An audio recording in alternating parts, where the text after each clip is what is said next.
Tonight, a major question is hanging over Washington, the Middle East, and global markets. Has the United States entered a new phase of confrontation with Iran? Over the last several hours, reports have emerged of multiple American military strikes targeting Iranian military infrastructure. Explosions have reportedly been heard near strategic locations, military facilities have come under attack, and the pressure on Iran's leadership appears to be growing by the hour. At the same time, diplomatic efforts that were supposed to prevent a wider conflict seem to be struggling. Negotiators have been trying to keep talks alive, but military action is now dominating the headlines. The White House says the goal is to force serious negotiations. Critics argue the region may be moving toward a dangerous escalation. Supporters say the United States is finally demonstrating strength after repeated provocations. So what exactly happened? Why did the situation reach this point? And what happens if neither side backs down? That's what we're breaking down tonight. To understand why this story matters, you have to look beyond the latest airstrikes. This isn't just about one military operation. This is about the broader relationship between the United States and Iran, one of the most complicated and volatile rivalries in modern geopolitics.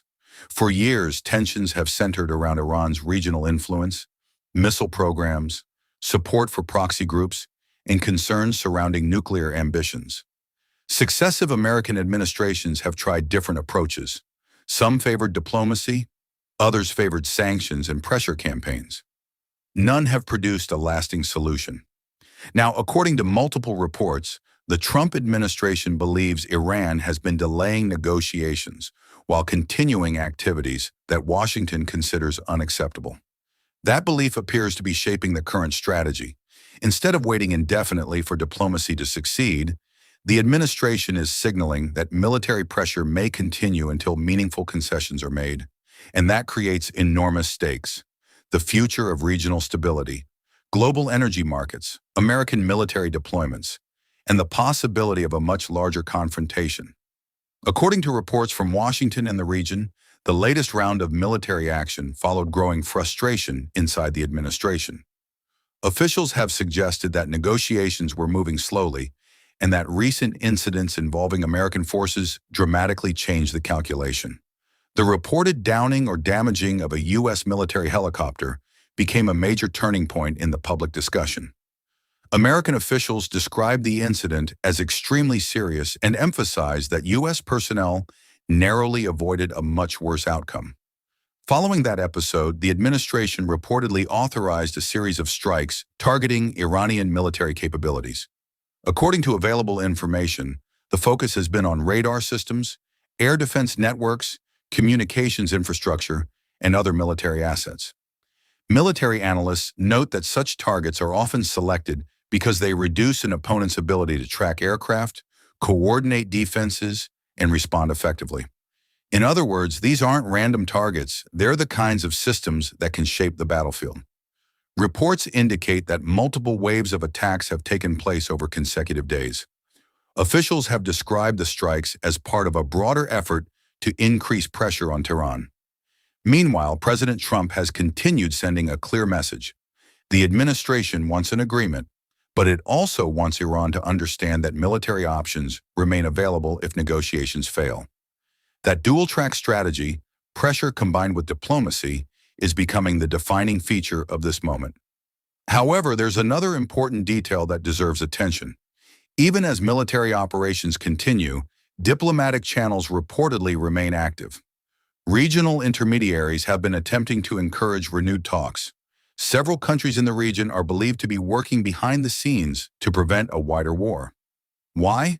Because everyone understands what could happen if this conflict expands. The Persian Gulf remains one of the most strategically important regions in the world. A disruption there doesn't stay there. It affects shipping routes, it affects oil markets, it affects allies, and it affects the global economy. That's why governments around the world are watching these developments so closely. Not surprisingly, reaction has been intense and deeply divided. Supporters of the administration argue that Iran has repeatedly tested American resolve and that stronger action was inevitable. They believe diplomatic efforts have been stretched out for too long. From this perspective, military pressure is not replacing diplomacy, it's reinforcing diplomacy. Supporters say negotiations only work when both sides understand there are consequences for refusing compromise. On the other hand, critics worry that escalation carries enormous risks. They argue that once military exchanges become routine, the chances of miscalculation increase dramatically. A single mistake, a misunderstood signal, an unexpected retaliation, any of those developments could push both countries into a conflict neither side originally intended. There is also debate among foreign policy experts. Some believe sustained pressure could eventually bring Iran back to negotiations with greater urgency. Others question whether military action makes a diplomatic breakthrough less likely. And then there is public concern about America's long-term role in the region. Many Americans remember the costs of previous Middle East conflicts. As a result, there is understandable skepticism whenever military operations expand beyond limited objectives. That debate is now resurfacing across political circles, media outlets, and policy institutions. So where does this go from here? That's the question everyone is asking tonight. The first possibility is renewed negotiations. If Iranian leaders conclude that continued military pressure is too costly, they may decide returning to talks is the least risky option. That appears to be what the administration hopes will happen. The second possibility is continued limited escalation. Under this scenario, both sides avoid full-scale war, but continue exchanging military actions. This creates a cycle of retaliation that could last weeks or even months. The third possibility is the most concerning, a broader regional conflict. At this point, there is no confirmation that such an outcome is imminent. However, military planners always have to consider worst-case scenarios. If additional attacks occur against U.S. personnel, allies, or critical infrastructure, pressure for a stronger response could increase significantly. Another factor to watch is energy markets. Investors are paying close attention to shipping routes, oil production, and regional security. Any disruption could affect prices worldwide. That's why this story extends far beyond Washington and Tehran. The economic consequences alone could touch millions of people. Finally, there is the political dimension. President Trump has repeatedly argued that strength and pressure are necessary to achieve results. Whether this strategy ultimately produces a negotiated agreement or deeper confrontation may become one of the defining foreign policy questions of this period. As we wrap up tonight, one thing is clear. The situation remains extremely fluid.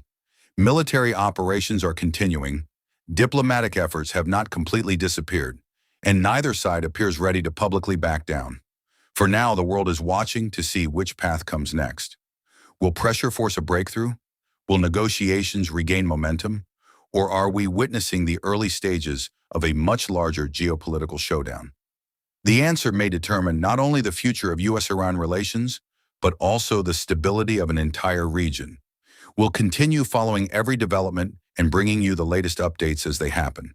If you found this report helpful, make sure to like the video, subscribe to the channel, and turn on notifications so you never miss an update on the stories shaping America and the world. Thank you so much for watching, and we'll see you in the next report. Every move you make, you said I'm fine, yeah, classic you. But I know that line ain't ever true. Got your hoodie still in my room, smells like a cheap cologne perfume. Tryna act like I don't care, but your ghost is everywhere. You say we're good, but we're not the same. Now I'm dancing in the pouring rain. Thought we would forever, guess I was wrong. Now I'm just another sad love song. You left me on red, yeah, no reply. Got me overthinking every night. Was it real or just a vibe? Guess I'll never know this time. You said ride or die, and you dipped so fast. Now I'm stuck living in the past. Yeah, you played me like a game instead. Now I'm crying cause you left me on red. Cause you left me on red. Your playlist still got my name, but you don't feel the same. That's insane. Posting pics like you're okay while I'm breaking every single day. You said no drama, no goodbyes, but you vanished like a lullaby. Now I'm staring at my screen like, what did you really mean? Every text I never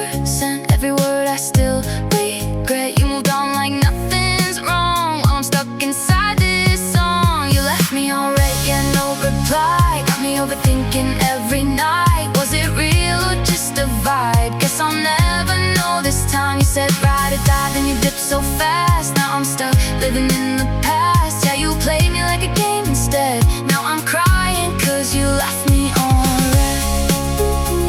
Maybe I was just a phase, just a spark that fades away. But you were my whole damn sky.